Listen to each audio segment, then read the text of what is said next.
Osiris is true. That's the way you describe it. No, according to your criteria. Let me tell you what. Should I tell you what my reality is? No, I'm asking for objective I'm truth. telling you my experience. I am not interested. But you're So talking, is there you're anyone talking about else? religion. You're I'm not talking interested. about religion. I'm not You're interested talking in your about personal experience. With all due respect. You're talking about No, your experience. no, I'm not. Not.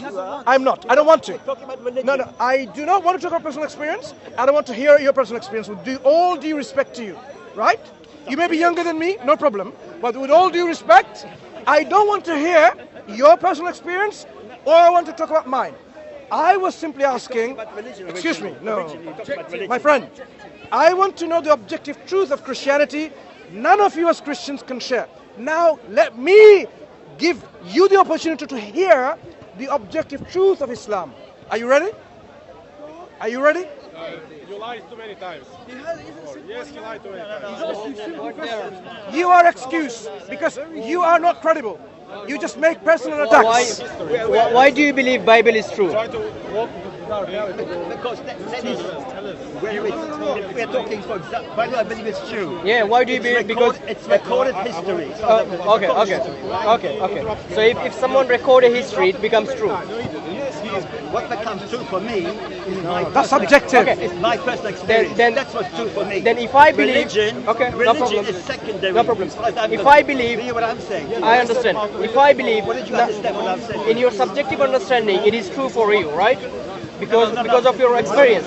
Because of your Those were experience. not my words. Okay. My words were what I experienced is what's real for me. Okay, yeah, excellent. I agree. Religion, religion. No problem, It's sir. what others No tell problem. me. No problem. So a Hindu in India. One second. Let me finish. You talk. I didn't interrupt. Let me finish. A Hindu in India, they saw Brahma, Shiva, and Vishnu, and they believe Brahma, Shiva, and Vishnu in their dream. They saw a vision. Then Brahma came and said, "I am the true God." So do you accept the Hindus believe the Brahma, Shiva, and Vishnu they are true God because they experienced it? Do you accept it? My reply to you is I respect what they believe, and I remain. But is it true Does though? it make it true? Does it make it true? It's not Because someone respect. experienced. It's true for them. Okay, so now as a Muslim, we understand the Quran, we read the Quran, we know about the Prophet Muhammad Sallallahu Alaihi Wasallam, we know about Bible as well, which is false. And now we believe that if we let me now we believe because of our experience, because of our experience, we believe Bible is false, and the historical evidence we can back it up our claim. And for our experience in Islam, we believe Islam is true. Therefore, we are going to heaven. Do you agree? I don't agree, but if it's what you believe. Do you agree? I accept it. Do you agree? My belief is true for me. Do you agree? Yes. Okay. Do you want me to become a Christian? Why?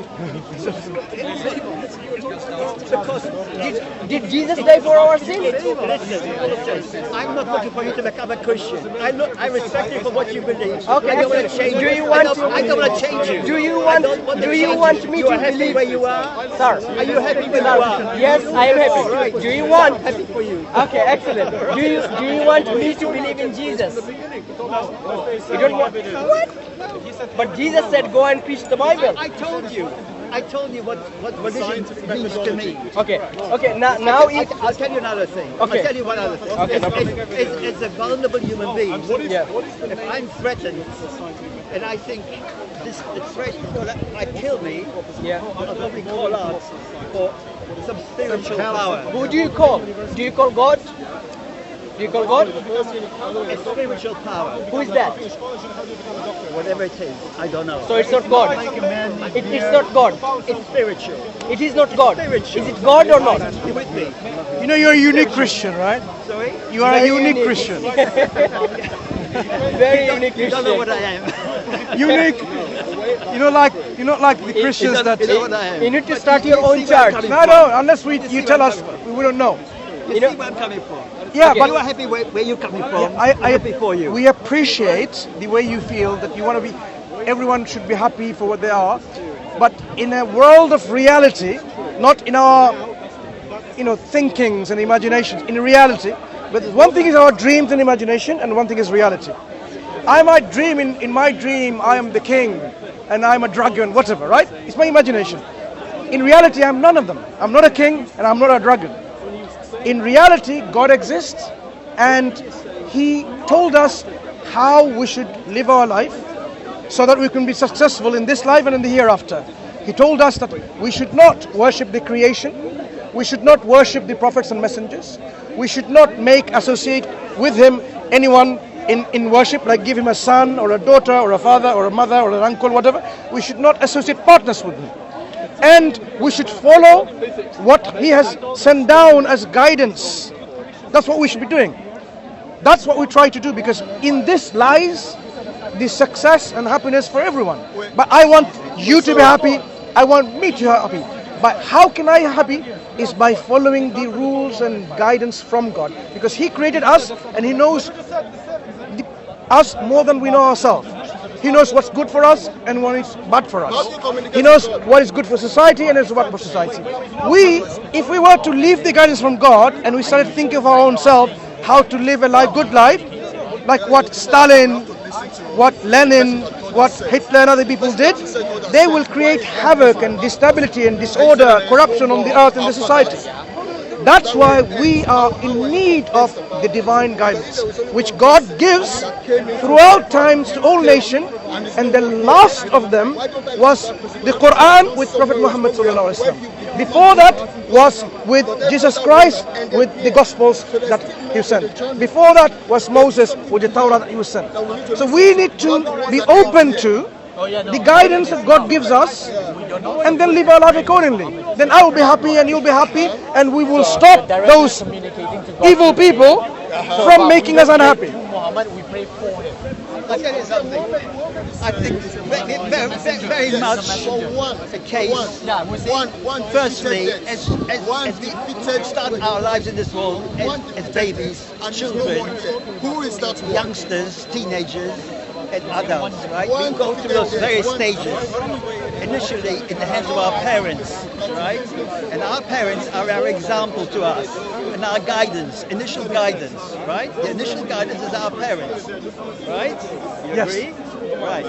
But as we progress as we grow in age and choose what we want to learn as well, as we progress, it's up to us. We decide whether we base our choices by what we have learned or by what others tell us, and as to whether we want to follow a particular religion. It's a very individual choice, isn't it? Sure. No, I think it is. So can our choice be wrong? Of course it can be wrong. Okay, good. So now you believe in Jesus and me believe in Jesus as well. I believe in Jesus, right? What is the difference between your belief and my belief? Firstly, you're still hanging on to religion here, aren't you? No. I am simply asking that you as an individual, you believe in Jesus, and me as an individual, I believe in Jesus as well. So what's the difference between my belief and your belief about Jesus Christ? What do you believe in Jesus? What's your belief about Jesus? Apparently, according to biblical history, he existed at some point. I believe, okay, I believe. Yeah.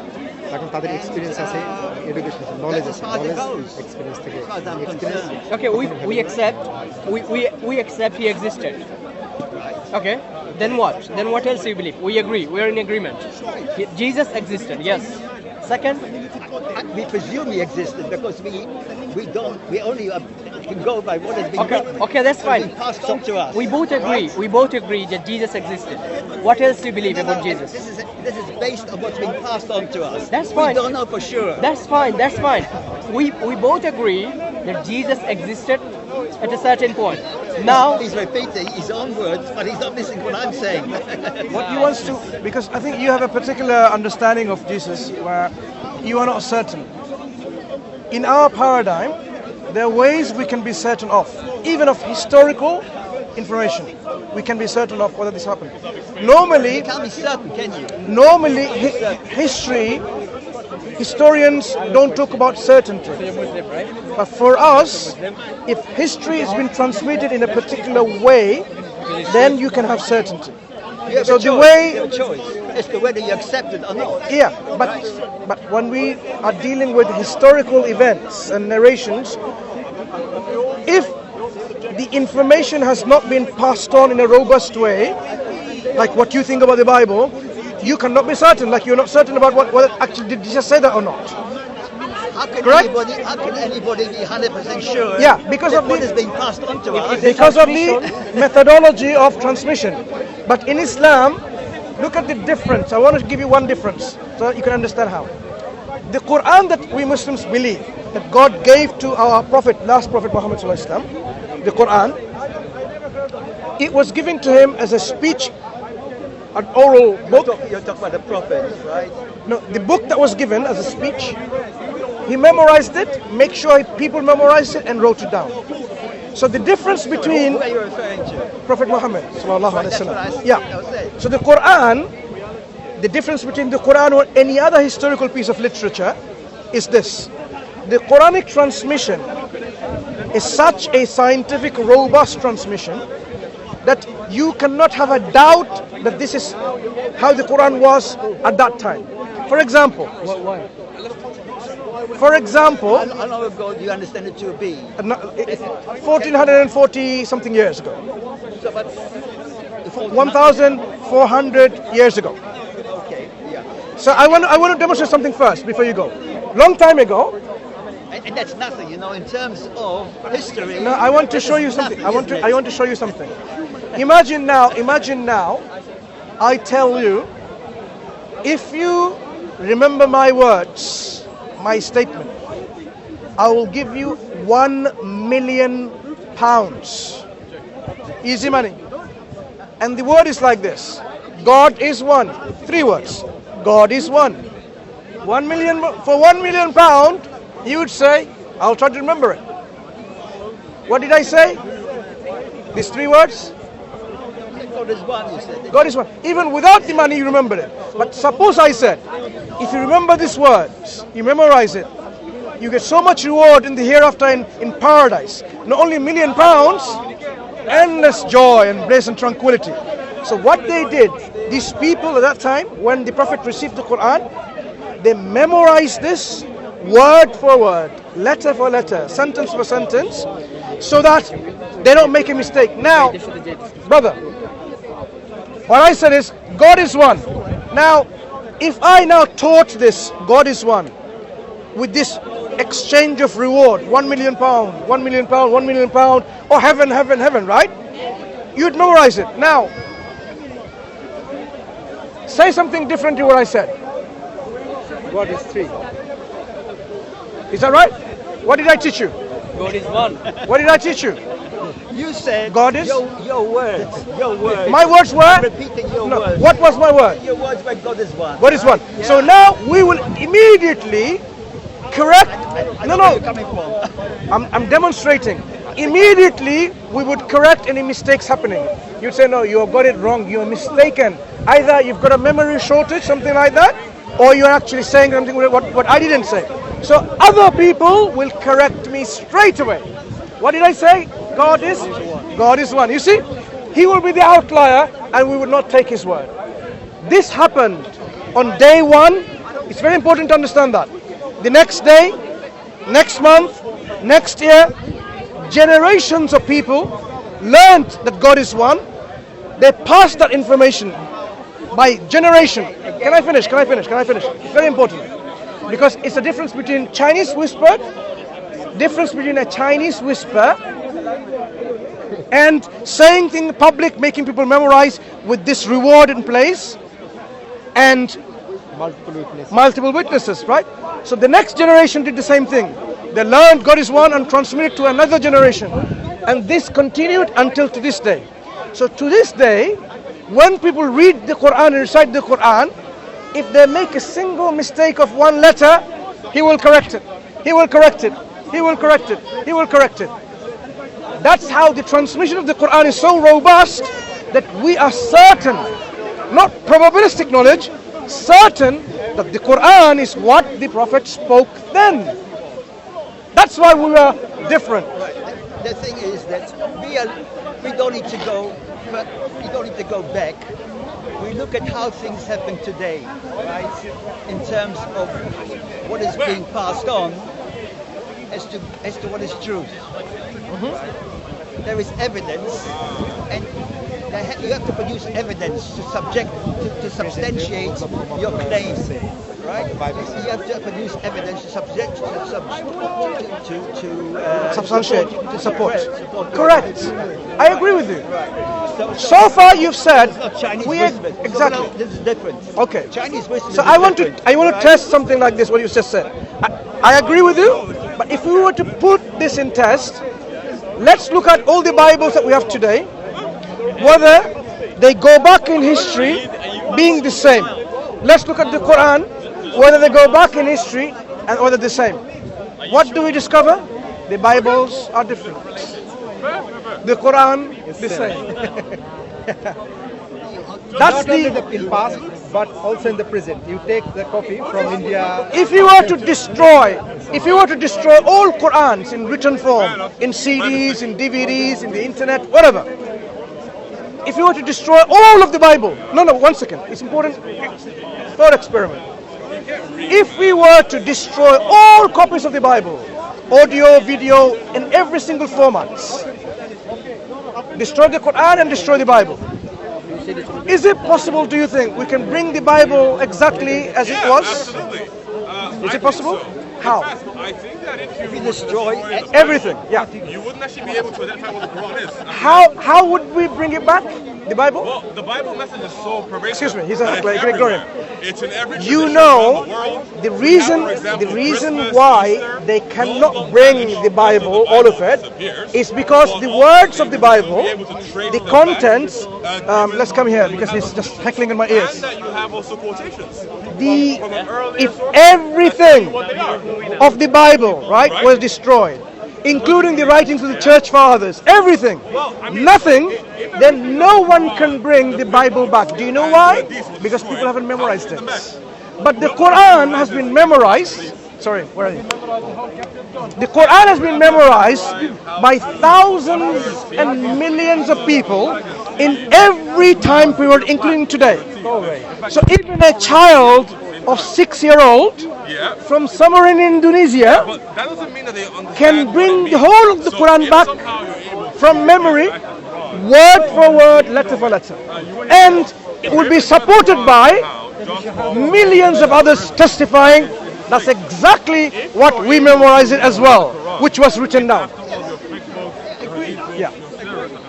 That's the difference between certainty of our religious book and certainty of other religious books.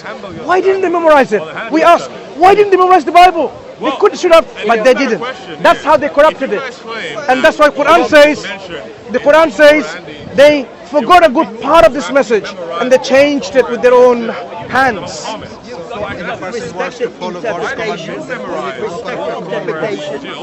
respected interpretation. You have respected interpretation of what has been passed on by several people, professors who have studied the subject, who can share it between them, who respect each other, who are respected collectively around the world about the particular subject we are talking about here, the history of mankind, which is only going back, 5,000 years?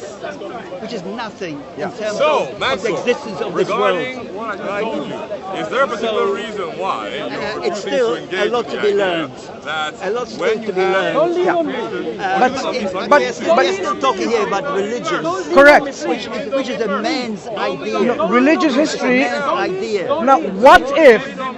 Think about it. What if? You agree or not? No. You What? agree or not? It's a man's idea. No, I want to respond to that. Yes or no? I'm going to respond. How do you then? What if God truly exists? What if God truly sends revelation and appoints prophets and messengers? How would we know that? By examining it. Why didn't the Muslims memorize it? By examining it. Okay, all right. Maybe Knowledgeable people, it would have been helped. experts can examine the Quran. Like who? And when they look at the Quran, they know this cannot be from God, other than God. It has to be from God. Going back to history, recorded history. No, I am saying, what I'm saying, whatever it's been transmitted from history, if we examine the contents of the Quran now, we find Quran offers falsification tests. You can tell him to stop shouting. It's a free country. Okay. You need to have some self-respect, not to just heckle people, you know? If you don't have the basic self-respect for yourself. So, the Quran offers what we call falsification. Does he normally chase through? He's a heckler. He's a heckler. The every day. heckler, their whole purpose is to interrupt a discussion people are having. Let's question him. Let's see what he's got to do. No, that's what he wants. That's exactly what he wants. He wants to interrupt the discussion. He wants to interrupt the discussion and then talk about something else. So what we're saying, the Quran offers what we call falsification tests. These tests, if applied, it can demonstrate whether the Quran is actually indeed true in its claim or false in its claim. So when this falsification test is applied, we realize that the Quran cannot be falsified. One of those tests is this. Quran says, if you have a doubt, of course. Are you familiar with the text? It turns out that your prophet is my understanding that the Quran and when is he didn't agree that he was a prophet, what was he then brought together in that terms they of should actually comply or perform a muhammad. a sensible way to address life and how to live Are you it leaning on me? Be careful. by learned people You can see the and to pass on this way of life. withdrew because the monks know that their God doesn't curse people. What your God does. Now, isn't it funny that when Muhammad did describe it as he said to bring your children and part your wife. of it. So Muhammad I've understood your question, which is this. Would I consider Quran is a product of learned people to describe how to live your life sensibly and so on? There's two parts to this question. First part is who brought the Quran and why they brought it. The second part, indeed, Quran talks about how to live your life sensibly. Originally by a prophet. I'm addressing both parts. Quran indeed talks about how to live your life in the best possible way, by compassion, by mercy, by love, by fairness, by justice. Quran talks about it. This is how you should live your life, not by intolerance, not by hatred. The Quran says God created languages, nations and tribes, not that you should despise of each other, but to recognize each other. Why is it practiced? We practice what it says. Some people don't. That's a bad apple. That's a bad apple. Every maybe every religion has bad apples. Yes, man, Lord. And you are the bad apple of He looks like he might be practicing too. He does. Every religion has the bad apples, right? These people, we are the outliers. We exclude them. They are the ones problem makers in society. They make problems. So the first part of your question is, learned people brought it together for a noble purpose. We say no, it's not like this. In our view, as the Quran says, it is a revelation, a guidance sent by God Himself to a Prophet Muhammad to give it to the people. So the source is not people, the source is God, but it's for the people.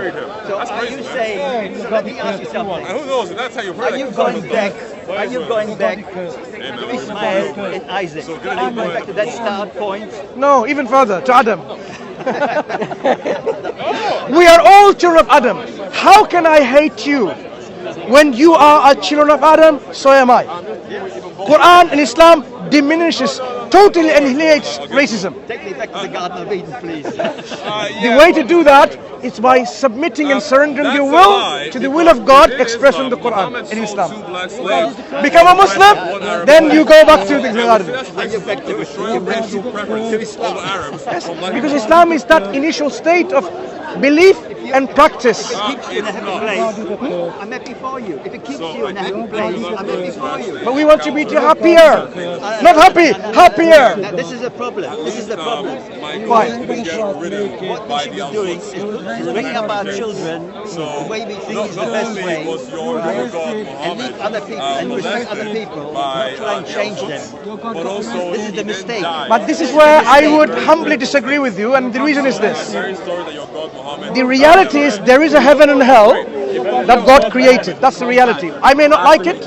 I may not like hell to exist where people will suffer. You may not like it either. But I think it's the hell we make. But what I'm saying, in reality, We do not want to force them. we don't want people to go to hell.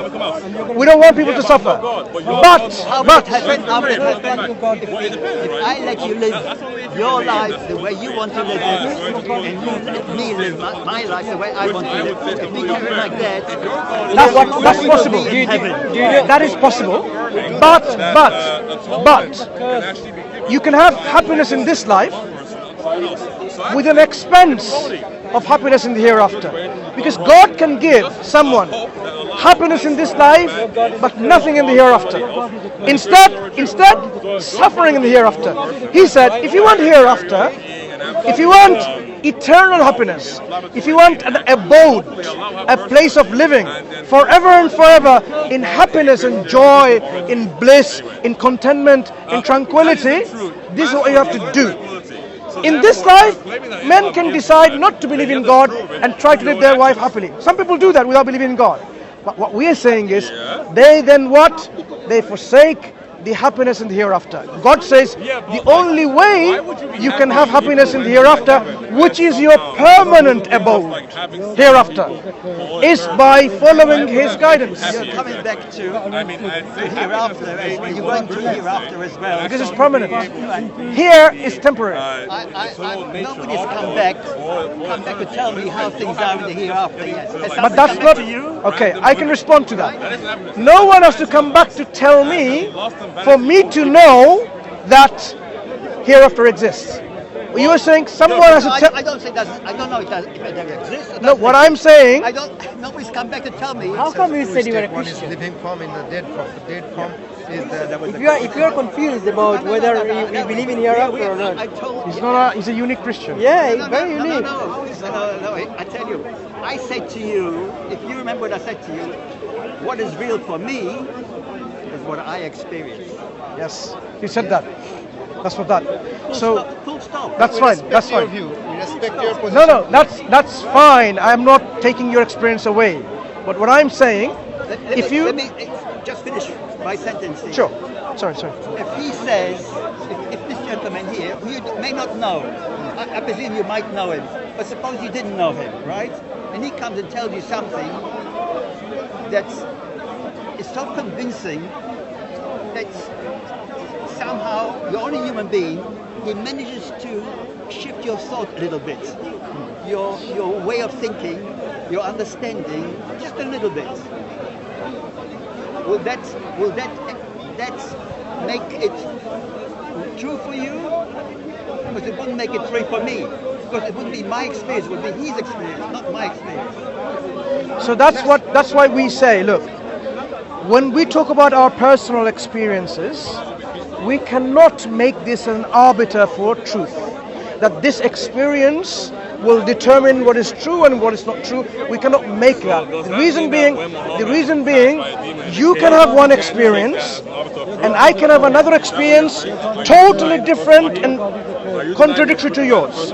What I think reality is. I can have experience that there is God, there is hereafter, there is heaven, there is hell. I can have that experience.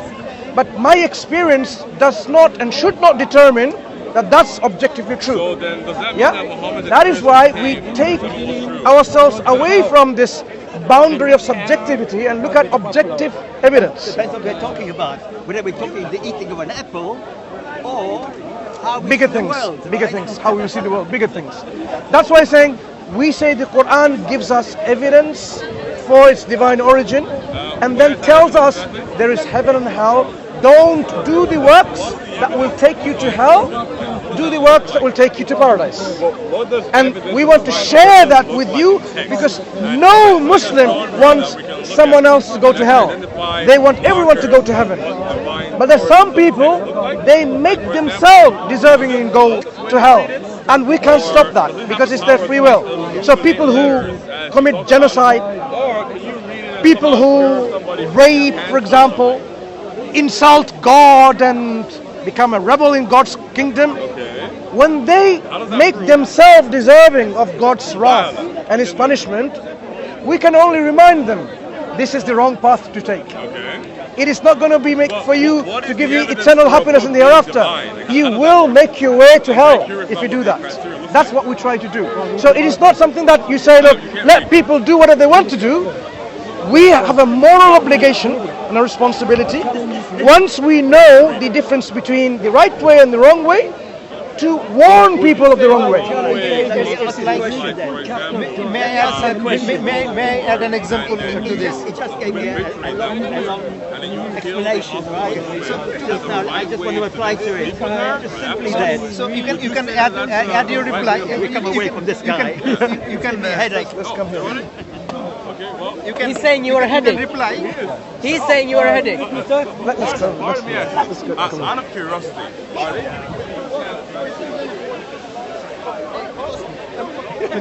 Maybe you have not experienced yet, but I have the experience and knowledge. That's why I am informing you, so that you can take the correct route or mend your route, so that you do not fall into the same trap. Though the person was not experiencing what I am experiencing here, I informed him from my experience, and the person, though he has not experienced it, used this information to benefit for himself. Yes, now the person you put it in very simplistic terms. When you say a blockade on the road, it's very It's a simple analogy, It's a very different but situation. yes, it's a good analogy. A That's way right. of addressing life. You Yes, know? so that's It's a very why- good analogy. So A blockade in the yes, sir.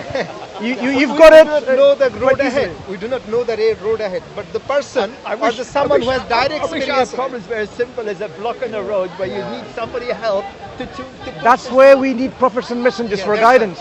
They can see all the hazards and they Their remind us. reality is which is beyond our experience, which is beyond our experience, but that can affect us. Came from the ass of Yeah. Muhammad. So that's why, that's right. But for me, it's up to us to respect each other as we find people, and if they're happy to hear what we have to say, all well and good. If they're not, then okay, Still okay. right? So Absolutely. We have to live with our We have differences. moral obligation to. I mean, if We know can that, agree to disagree. but you know what reality is like in the world we live That's in. why we need to change that culture. We need to change the people of thinking. Look, you need to understand that people may not necessarily agree with you. You have to live in this understanding that there may be people with a different set of opinions, and you have to appreciate that, because you can't force someone to believe in your opinions. Look what America and the West is trying to do. They're trying to impose democratic and Western capitalistic values in our Muslim countries. They're forcing us. Why? Why, when Algeria had an election and they said we